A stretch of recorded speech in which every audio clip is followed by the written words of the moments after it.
స్వాగతం, సుస్వాగతం గాయత్రి జ్యోతిష్ కేంద్రానికి. నేను మీ వంశీ ఆస్ట్రో. శ్రీ వాల్మీకి విరచిత శ్రీమద్ రామాయణం అయోధ్యాకాండము 7వ సర్గ. దశరథుని ముగ్గురు భార్యలలో 3వ భార్య కైకేయ రాజకుమార్తె.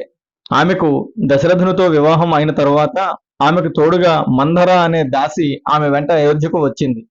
మందర కైకేయి ఆంతరంగిక దాసి, సలహాదారు. అటువంటి మందర ఆ రోజు మేడ మీదకి ఎక్కి అయోధ్య నగరాన్ని చూచింది. అయోధ్య అంతా కోలాహలంగా కనపడింది. రాజమార్గములు అన్నీ తోరణములతోనూ పతాకములతోనూ అలంకరింపబడి ఉన్నాయి.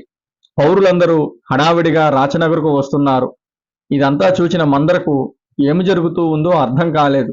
పక్కన ఉన్న ఒక దాసిని పిలిచి, అయోధ్యలో ఏమి జరుగుతూ ఉంది? ఆ కౌసల్య వట్టి పిసినారి కదా, ఆమె కూడా దానధర్మములు చేస్తూ ఉందా? ఏమి కారణం? దశరథుడు ఏమైనా ఘనకార్యం చేశాడా అని అడిగింది.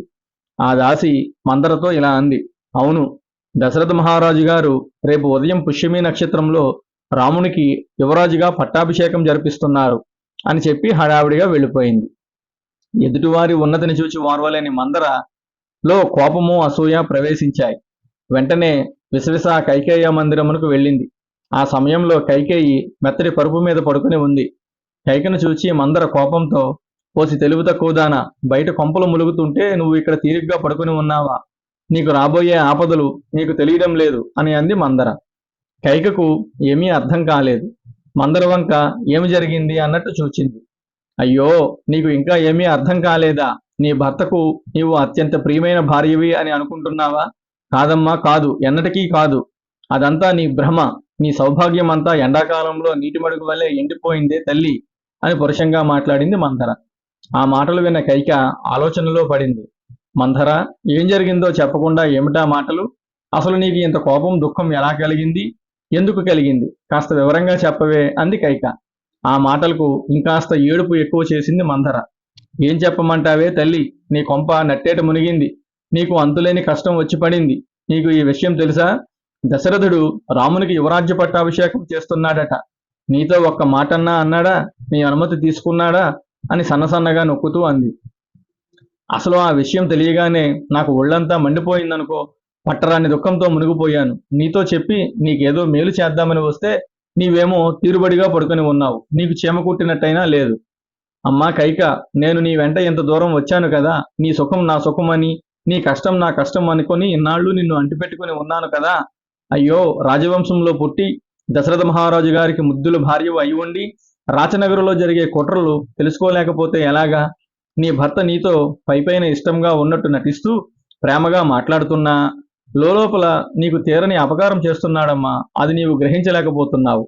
అయినా నిన్ను అని ప్రయోజనం లేదు. నీవు అసలే అమాయకురాలివి. తెల్లనివి అన్ని పాలు, నల్లనివి అన్ని నీళ్లు అని నమ్ముతావు. అందుకే నీ భర్త నీకు ఇంత ద్రోహము మోసము చేస్తున్నా తెలుసుకోలేకపోతున్నావు. పైపై ఇచ్చకపు మాటలు నీకు, ప్రయోజనాలన్నీ కౌసల్యకు. ఇదమ్మా నీ భర్త వరస. అందుకే కాస్త నా మాట విను. నీ భర్త నీ కుమారుడు భరతుణ్ణి శత్రుఘ్ని వాళ్ళ మేనమామ గారి ఇంటికి పంపాడా? ఇక్కడ అకస్మాత్తుగా రేపు ఉదయమే రామునికి యువరాజ్య పట్టాభిషేకం జరిపిస్తున్నాడు. భరతుణ్ణి అడ్డు తొలగించుకొని రాజ్యం అంతా రామునికి కట్టబెడుతున్నాడు. ఏమోనమ్మా, పామును పక్కలో పెట్టుకుని పడుకుంటున్నావు. అది అతను చూచి కాటేసింది. నీ విషయంలో దశరథుడు అదే చేశాడు.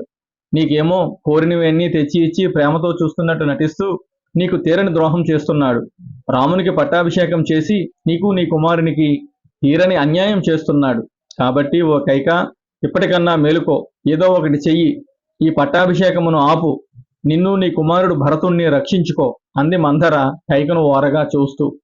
కైక మంథర అని అరిచింది. కైకకు రామపట్టాభిషేకం అని మాత్రం వినపడింది. మిగిలిన మాటలు ఏమీ వినపడలేదు. ఏమన్నావే? నా రామునికి పట్టాభిషేకమా? ఎంతటి శుభవార్త చెప్పావే! ఇదిగో ఈ ఆభరణం కానుకగా తీసుకో.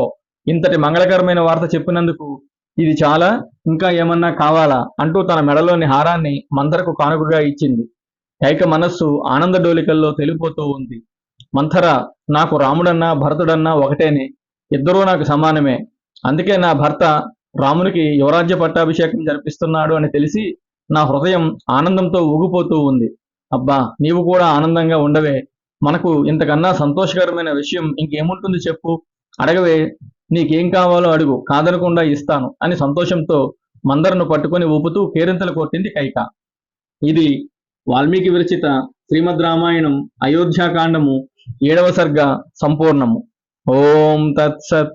ఓం తత్సత్. ఓం తత్సత్.